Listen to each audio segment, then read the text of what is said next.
Le rôle conseil est stratégique. Donc, le rôle conseil, qu'est-ce que c'est? Donc, je vous ai parlé du rôle de fiduciaire. Je vous ai parlé du rôle obligatoire, les devoirs, les droits, les responsabilités financières. Mais aussi, le conseil d'administration a un rôle d'être un plus pour l'organisation. Il n'y a rien qui m'attriste le plus, évidemment, je ne suis pas objective, mais il n'y a rien qui m'attriste le plus, c'est quand j'entends un conseil d'administration, ça ne sert à rien.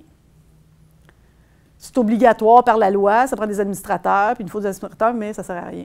Quand j'entends ça, je me dis, ça veut dire qu'on n'est pas capable d'aller chercher l'énergie, les compétences, le plus que peut apporter un conseil d'administration à une organisation.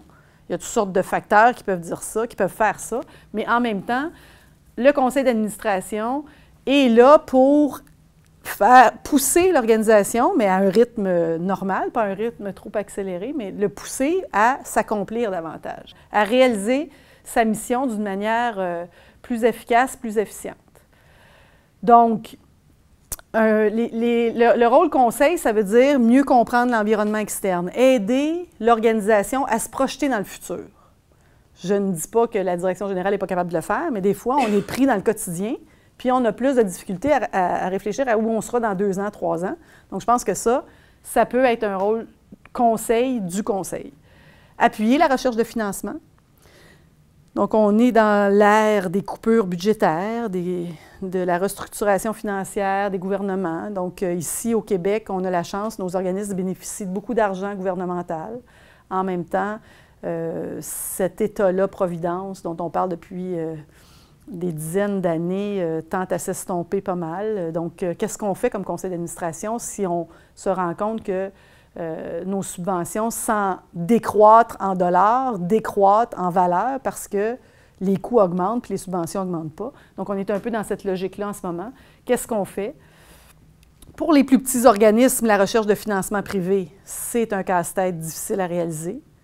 Donc, on a moins de visibilité pour les organisations. Donc, comment on prend ça dans les plus petites organisations?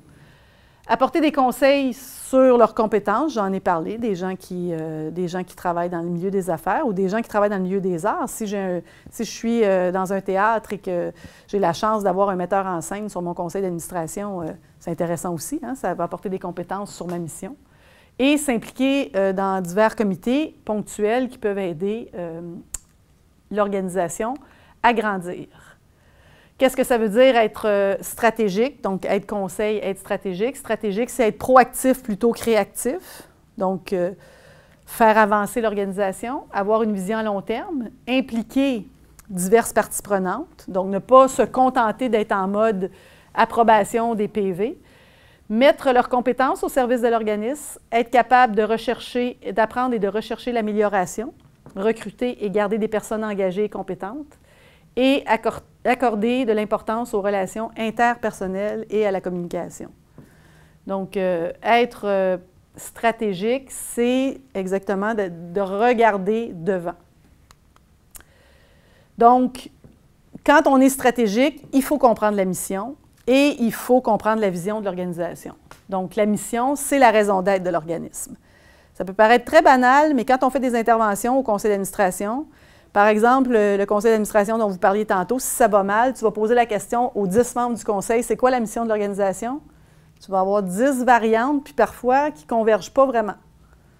Donc, est-ce que, par exemple, dans le cas d'une organisation qui a une double mission, est-ce que je suis un centre de formation? Est-ce que je suis un lieu de création? Est-ce que je suis...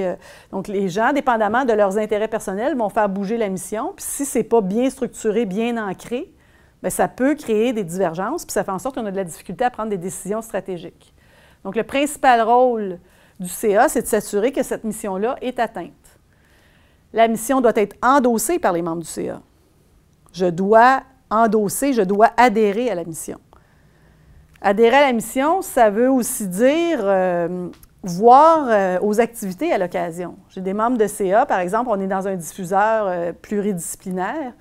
Et donc, moi, j'assiste jamais aux activités, j'assiste jamais au spectacle. On nous disait ça, mais sans être là tout le temps, je pense qu'il faut un certain intérêt pour les activités, il me semble. Ce n'est pas toujours le cas, mais en même temps, si jamais un membre de CA se pointe aux activités de l'organisme, pour moi, je serais inquiète. Il y aurait quelque chose, je me dirais, pourquoi les membres du CA participent à aucune activité de l'organisme. La mission définit les objectifs à atteindre et la vision et la projection dans le futur. Donc, c'est important de se donner des objectifs. Qu'est-ce qu'on vise comme objectif? Pas obligé d'avoir une liste, 8 pages ou 15 pages d'objectifs, mais au moins d'avoir 2, 3 objectifs à atteindre. Et pas besoin d'avoir une réalisation parfaite, mais au moins se donner, on s'en va vers quelque part, on a un but à atteindre. Par exemple, pour une organisation de petite taille, essayer d'augmenter son financement privé. Donc, pas l'année prochaine, à la même heure, à la même date, mais au moins, c'est un des objectifs d'essayer de le faire. Comment le faire, d'articuler quelque chose, de nommer un membre du conseil d'administration qui va être chargé de ça, qui a l'intérêt pour ça, qui a les compétences pour ça. Ça aide beaucoup à atteindre l'objectif. J'en ai parlé tantôt, la planification stratégique. Alors, la planification stratégique, c'est le premier outil de gestion qui opérationnalise la mission de l'organisme.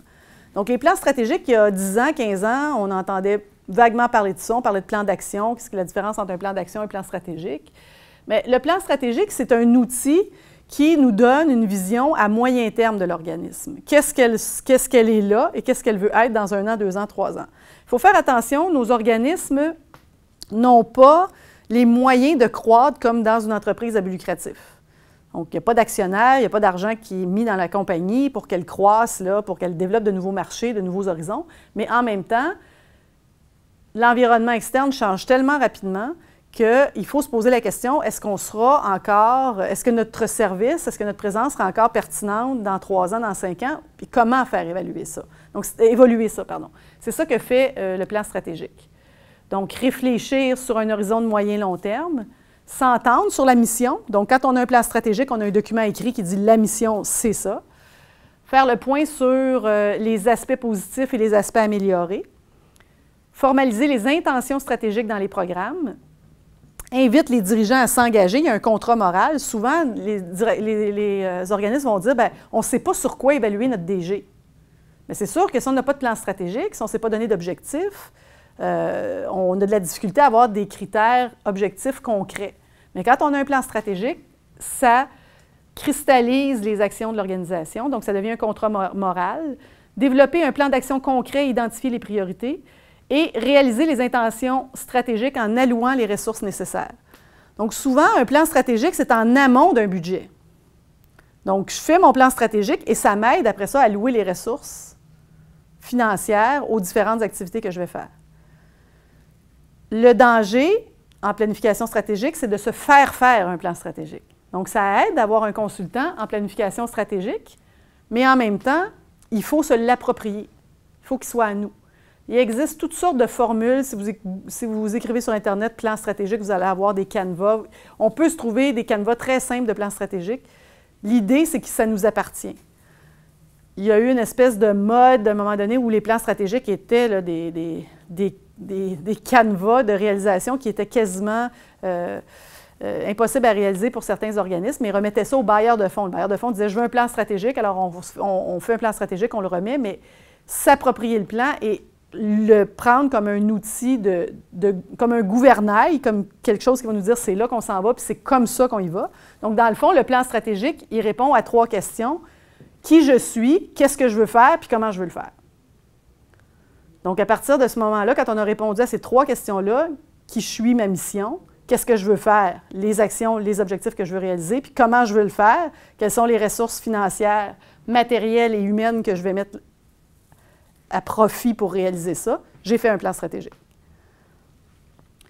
Donc, comprendre aussi le contexte de l'organisme. Donc, est-ce qu'on est dans une situation comme actuellement, évidemment, pour tous nos organismes communautaires culturels au Québec, il y aura un problème de ressources à moyen terme si on ne se penche pas sur d'autres solutions de financement que le financement des bailleurs de fonds gouvernementaux. Donc, ça fait longtemps que ça se pointe, mais on le sent avec l'austérité budgétaire actuelle. L'environnement externe, donc quand on fait une analyse stratégique, un plan stratégique, il faut regarder l'environnement externe, donc les opportunités et les menaces.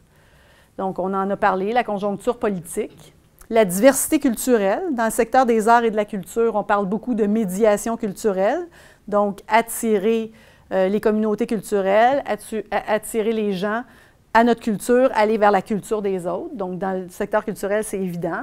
En immigration, la même chose. La rétention de la clientèle, donc comment on fait pour capter son public aujourd'hui avec les médias sociaux, avec les besoins changent, les façons d'atteindre les clients changent, comment on fait ça.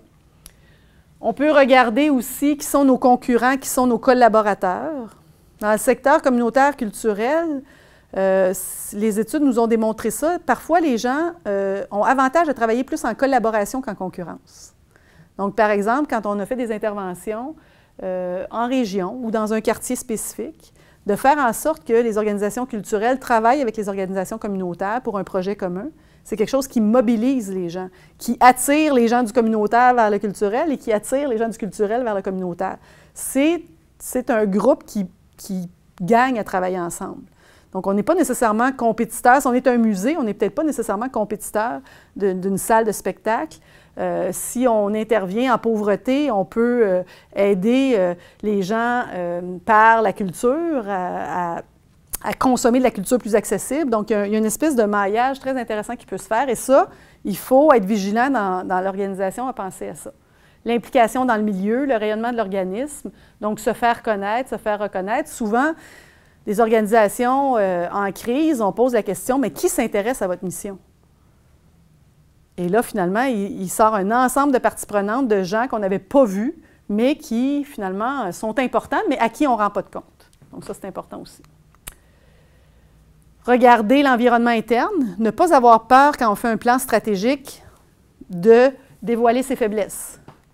Donc, de manière constructive encore, mais donc c'est quoi nos forces et c'est quoi nos faiblesses?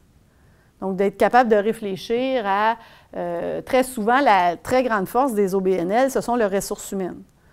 Mais en même temps, ces ressources humaines-là peuvent être, on l'a noté aussi dans certains travaux, épuisées, fatiguées. Et ces ressources humaines-là, si elles disparaissent du jour au lendemain, qui les remplacera? Donc, il faut être sensible à ça, il faut être sensible au fait de ne pas croître sans prendre en compte cet élément-là.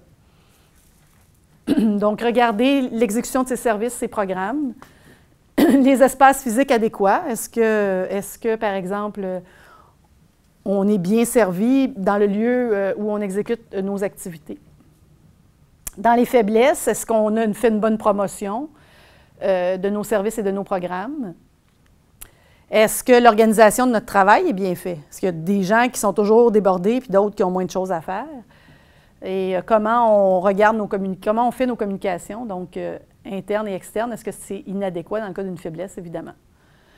Donc, le cycle de la planification stratégique, on regarde sa mission. En fait, on part des résultats qu'on a eus, en fait. Le diagnostic va nous dire qu'on part des résultats. On peut actualiser sa mission. La vision, c'est l'avenir, où on veut être. On regarde la mission et la vision et on détermine les objectifs qu'on se donne, les stratégies à mettre en place. Donc, ce n'est pas complet, c'est plus complexe que ça dans la vraie vie, mais ce sont les éléments qui vont nous aider à bien mettre en œuvre un plan stratégique qui nous ressemble et qui tient compte de qui on est et de comment on peut faire les choses.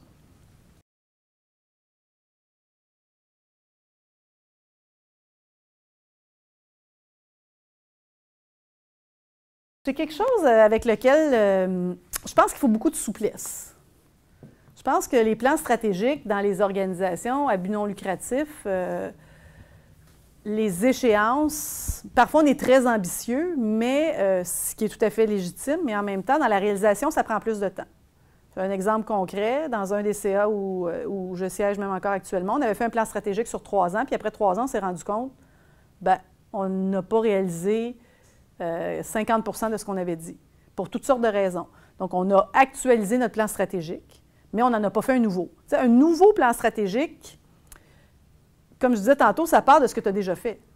Donc, en même temps, il faut se donner le temps de le réaliser. Donc, c'est sûr que si on ne l'a pas réalisé, puis on a quand même mis en place des moyens, c'est mieux. Si on n'a rien fait, c'est une autre affaire. À l'avance, je pense que c'est important d'avoir une réflexion stratégique maximum aux 2 ans. Mais tant que le CA bouge, tant qu'il y a des actions, tant qu'on est dans le concret puis qu'il se passe quelque chose, ça ne vaut pas la peine. Il ne faut pas toujours être en mode bon, bien là, il faut planifier quelque chose. Parce que les organisations culturelles, c'est pas comme, ou communautaires, c'est pas comme les grandes entreprises. Les grandes entreprises vont avoir une équipe sur la planification stratégique. Il va y avoir une équipe de hauts dirigeants qui va dire OK, on veut faire de l'innovation dans tel secteur, on veut faire de l'amélioration continue dans tel autre secteur.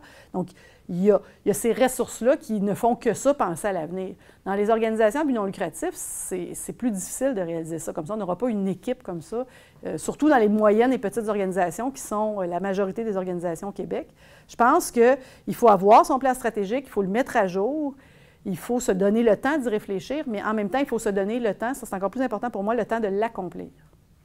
Puis si on ne l'accomplit pas à la période visée la première fois, il faut trouver les causes, puis on continue.